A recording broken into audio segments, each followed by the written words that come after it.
నేడు ఈడీ విచారణకు BRS working president KTR హాజరు కానున్నారు.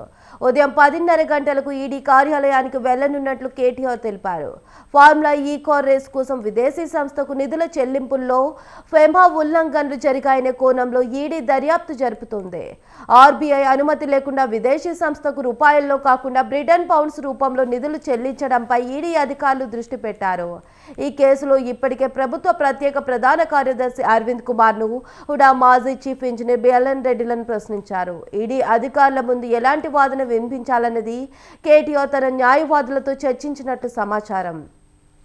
మంత్రిగా ఆదేశాలు ఇచ్చింది తానే అయినా నియమ నిబంధనల మేరకు నిబంధనల బదలాయింపు ఎలా చేయాలన్న బాధ్యత అధికారులదేనని ఈడీ ముందు చెబుతారా అనే దానిపై ఆసక్తి నెలకొంది.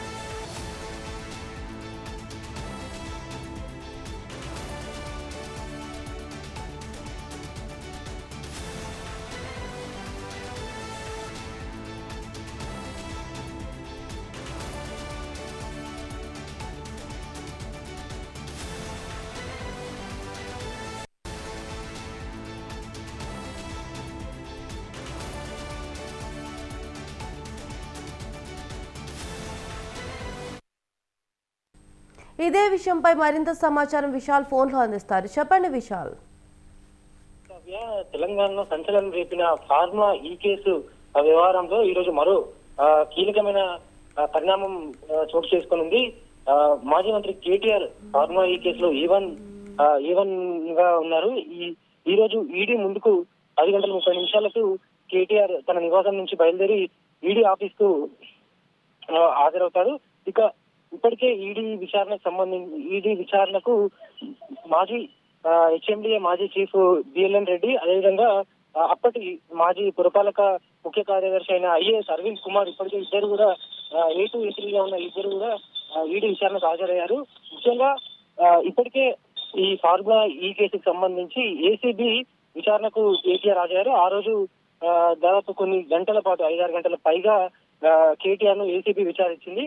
ఇక ఈ రోజు ఈడీ కూడా ఎన్ఫోర్స్మెంట్ డైరెక్టరేట్ కూడా ఈ రోజు కేటీఆర్ ను ఫార్ములా ఈ కార్ రేసు వ్యవహారం మీద నగదు బదిలీ సంబంధించి, అదేవిధంగా ఆర్బీఐ అనుమతులు లేకుండా ఒక విదేశీ సంస్థకు అన్ని కోట్లు ఎలా చెల్లించారు అనే దాని మీద ప్రశ్నిస్తుంది. అదేవిధంగా ఆర్థిక శాఖ అనుమతులు లేకపోవడం, క్యాబినెట్ అనుమతి లేకుండా ఈ నిధులను ఎందుకు బదిలీ చేశారు అనే ప్రశ్నలను ఈరోజు కేటీఆర్ ను ఈడీ అడుగుతుంది. ఇక ఏసీబీ విచారణకు తప్పనిసరిగా తన లాయర్లను వెంట తీసుకెళ్తానని కేటీఆర్ కోర్టుకు వెళ్లి మరీ అనుమతి తీసుకొని ఏసీబీ విచారణకు లాయర్ల ద్వారా హాజరయ్యారు. కానీ ఈ రోజు ఈడీ విచారణకు కేటీఆర్ హాజరవుతున్న తరుణంలో ఈడీ ఇప్పటికే కేటీఆర్ కు తాను ఒక్కరిగానే ఈడీ విచారణకు హాజరు కావాలి, లీగల్ టీమ్ ను అనుమతించేది లేదని కూడా ఇప్పటికే ఈడీ ఆఫీస్ నుంచి కేటీఆర్ లీగల్ టీమ్ కి నోటీస్ వెళ్ళింది. అయితే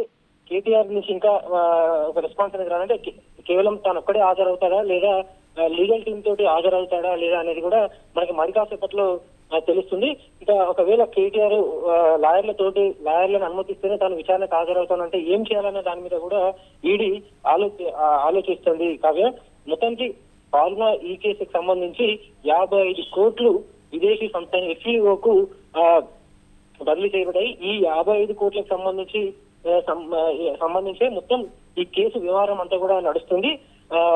హెచ్ఎండిఏ మాజీ చీఫ్ తో పాటు ఒక సీనియర్ ఐఏఎస్ ఆఫీసర్, అదేవిధంగా మాజీ మంత్రి కేటీఆర్ ఈ కేసులో ప్రధాన నిందితులుగా ఉన్నారు. వీరందరి మీద కూడా ఎఫ్ఐఆర్ అనేది నమోదైంది. ఇక ఈ ఎఫ్ఐఆర్ నమోదైన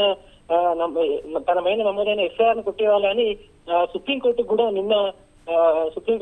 కేటీఆర్ వెళ్ళడం జరిగింది. అయితే సుప్రీంకోర్టు కేటీఆర్ పిటిషన్ తోసిపుచ్చింది. దీంతో కేటీఆర్ లీగల్ టీమ్ ఆ కేసును విత్డ్రా చేస్తుంది.